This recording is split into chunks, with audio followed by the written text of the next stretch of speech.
নমস্কার, সবাই কেমন আছেন? আশা করছি সকলেই খুব ভালো আছেন। আগের দিন একটু রেস্ট করে তারপর সকাল হতেই আমরা বেরিয়ে পড়েছি ঘুরতে। এই যে বাস স্ট্যান্ডটা দেখছেন, এই বাসে করে এসেছি বাড়ি থেকে। এই যে জায়গাটা এসেছি একটা মন্দিরে, এটা প্রায় আধা ঘন্টা 45 মিনিট মতো রাস্তা। তো এই বাসে করে এসেছি সবাই মিলে। এবার এখানে নেমে এখান থেকে এই মন্দিরটা যাওয়া হচ্ছে, আবার ফেরার সময়তেই বাসে করে ফিরতে হবে। এটা পাহাড়ের ওপর একটা মন্দির, যেটার নাম চামুন্ডি হিল। এটা এখানকার খুব বিখ্যাত বলতে পারেন, আর খুব জাগ্রত মন্দির। আজকে 25 তারিখ, তাই জন্য এত ভিড়। কারণ 25শে ডিসেম্বর ছুটির দিন, তো সকলেরই ছুটি।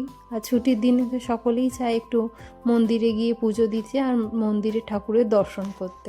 যেমন আমরাও ঘুরতে যাওয়ার প্রথম দিন শুরু করেছি মন্দির দর্শন দিয়ে, ঠাকুরের দর্শন দিয়ে শুরু করছি, যাতে পুরো ঘোরার ট্যুরটা যেন খুব ভালো করে কাটে। ওই যে দূরে দেখছেন মন্দিরের চূড়াটা দেখতে পাচ্ছেন, ওই মন্দিরটাতেই যাব। মন্দিরটা যাওয়ার আগে বাস স্ট্যান্ডটাতে একটু দূরে, ওখান থেকে হেঁটে মন্দিরে আসতে হয়। এই যে সাইডে জাল দেওয়ার একটা জায়গা দেখছেন, এখানে লাইন দিয়ে এর ভেতরে ঠাকুরের ভোগ খাওয়ায় সকালে আর দুপুরে, আর মনে হয় বিকালেও খাওয়ায়, সেটা অতটা আমি জানি না। তবে ওই ভোগ খেতে আমরা পরে যাব, আগে ঠাকুরের গিয়ে দর্শন করে একটু পুজো দিয়ে আসি। মন্দিরে আজকে প্রচুর ভিড়, যেতে অনেক সময় লাগবে। মনে হচ্ছে আজকে ভিড় ঠেলে পুজো দিয়ে বেরোতে এখান থেকে 2 থেকে 3 ঘন্টা লেগে যাবে। সাইডে অনেক স্টল আছে, পুজোর জিনিসপত্রও কেনা যাবে। সেখান থেকে কিছু পুজোর জিনিস কিনে তারপর এগোবো। এই যে পুজোর জিনিস কিনে নিয়েছি।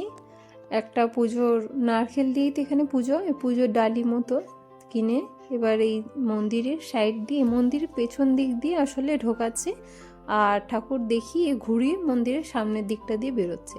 এটা সাইডের দিকটা দেখুন কি সুন্দর, আর কত বড় মন্দিরের চূড়াটা, খুব সুন্দর। হলুদ আর সাদা, হলুদ আর সাদা হতে পারে এখানকার এই ঠাকুরের কোনো কালারের সিম্বল হতে পারে, যেটা এরা লাগায় এখানকার। জানেন তো, আর একটা জিনিস আমি দেখেছি আশ্চর্য, সমস্ত বাড়ির যে জলের ট্যাঙ্কগুলো সেগুলো হলুদ। ওই দেখুন দূরে দেখা যাচ্ছে, সেগুলো হলুদ হলুদ। আমি সাধারণত অন্য জায়গায় সাদা বা কালো দেখি, তবে এখানেই সমস্ত জলের ট্যাঙ্ক হলুদ দেখেছি। লাইন দেখুন কত দূর। চলুন লাইনে দাঁড়াই। অনেক দূর থেকে লাইন দিয়ে প্রায় মন্দিরের একদম কাছাকাছি এসে গেছি, জাস্ট মন্দিরে ঢুকছি। প্রায় লাইন দিয়ে দাঁড়িয়ে আস্তে আস্তে এখানে অবধি সময় লেগে গেল 2.5 ঘন্টা। আবার এখান থেকে ঠাকুর দর্শন করে বেরোতে আরও আধা ঘন্টা বা 30 মিনিটস মতো লেগেই যাবে। মন্দিরে জাস্ট একটু দূরে আছি, বাস ভেতরে ঢুকছি, তবে অনেক ভিড় দেখতে পাচ্ছেন। তবে মন্দিরের দরজাগুলো দেখছেন পুরো রূপোর, কি সুন্দর উপরে রূপোর ঠাকুরের কাজ করা।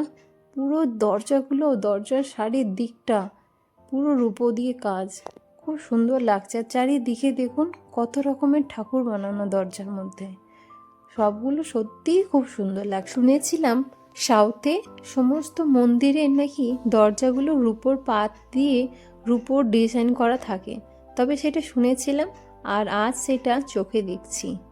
চলুন এবার এগিয়ে যাই। এখানে একটু ঠাকুরের রাখা আছে, টুকটুক করে একটু এগিয়ে যাচ্ছি, খুবই ভালো লাগছে। আগে ভিড় আছে, ধীরে সুস্থে এগোই। আগে ভিড় ছিল বলে তাই ভিডিও করতে পারিনি, তবে আপনাদের ঠাকুরের দর্শনটা করাতে পারলাম।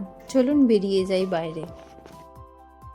বাইরে বেরিয়ে যেই জায়গাটা তখন আপনাদের দেখিয়েছিলাম, সেই জায়গাটাতে আমরা এসেছি ঠাকুরের ভোগ খেতে। ঠাকুরের দর্শন করেছি যেখানে, তার ভোগটাও খেয়ে যাই।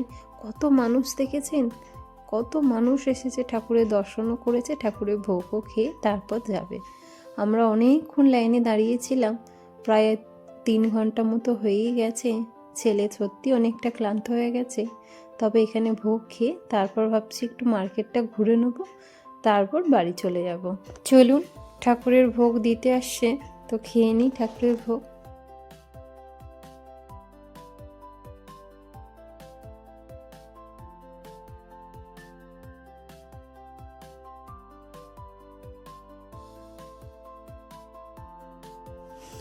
ওখান থেকে বেরিয়ে আমরা এই মার্কেটটাতে এসেছি। মার্কেটটা এই মন্দিরের পাশেই, তো মার্কেটটাতে দেখি একটু ঘুরি, আর এই মার্কেটে সোজা রাস্তা ধরে চলে গেলে বাস স্ট্যান্ডে বেরিয়ে যাব।